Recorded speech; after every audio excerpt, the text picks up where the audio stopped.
রাজু, জানাবেন যে এই চরে পর্যটকদের আনাগোনা কেমন শুরু হয়েছে এবং নতুন এই পর্যটন কেন্দ্র ভিক্টোরিয়া আইল্যান্ডকে নিয়ে প্রশাসনের পরিকল্পনা কি? ধন্যবাদ কাজীদি। আহ, যে প্রাকৃতিক সৌন্দর্য, যে নতুন একটি দ্বীপ, সেটা হচ্ছে সাগর থেকে কুয়াকাটা সৈকত থেকে প্রায় 17 কিলোমিটার দক্ষিণ পূর্ব থেকে যে গভীর সমুদ্রে এটি জেগে উঠেছে। এটি আসলে মূলত আকৃতিতে হচ্ছে একটি বাটির মতো, উল্টো বাটির মতো, যে চারদিক থেকে আসলে এই দ্বীপটি ক্রমশ উপর দিকে জেগে উঠছে। এটি নিয়ে আসলে প্রশাসনের পরিকল্পনা, ইতিমধ্যে প্রশাসন বিভিন্ন ধরনের পরিকল্পনা গ্রহণ করেছে। আপনি জানেন যে 2017 সালে মূলত এখানে মানুষের পদচারণা শুরু হয়, সেই থেকে কিন্তু পর্যটকরা এখানে যেতে শুরু করে। এর আগে কিন্তু এই চরটিকে হাইয়ের চর নামে পরিচিত ছিল জেলেদের কাছে। এই এই চরে মাছ ধরা নিয়ে ইতিমধ্যে এর আগে অনেক সংঘর্ষ হতো, কারণ এই চরটি ছিল গভীর সমুদ্রে, সেখানে আসলে মানুষের পদচারণা ছিল না।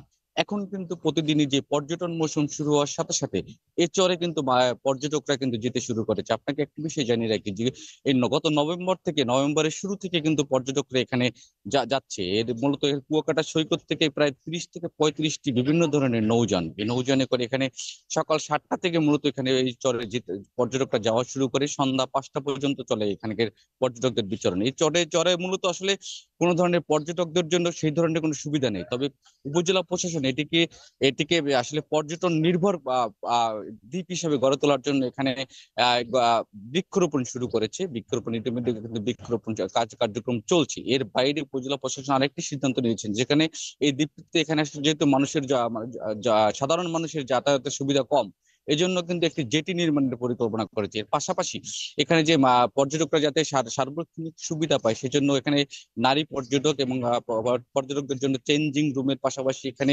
স্বাস্থ্যসম্মত ল্যাট্রিন পরিকল্পনাও নিয়েছে, নির্মাণের পরিকল্পনা নিয়েছে। এর বাইরে উপজেলা প্রশাসন আরেকটি বিষয় আমাদের জানিয়েছেন যে যেহেতু গভীর সমুদ্রে দ্বীপটি রয়েছে, এখানে আসলে মানে পর্যটকদের জন্য নিরাপত্তার কোনো সেই ধরনের কোনো ব্যবস্থা নেই।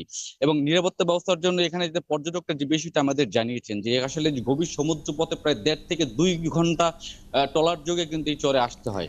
এই পর্যটকরা মাঝপথে এই কিন্তু ওই যে নিরাপত্তার ব্যবস্থা করার পরামর্শ দিয়েছেন প্রশাসনকে এবং প্রশাসনও কাজ করছে, আপনি যেমনটি বলছিলেন। মিলন কর্মকার, রাজু, আপনাকে অনেক ধন্যবাদ যুক্ত থাকার জন্য।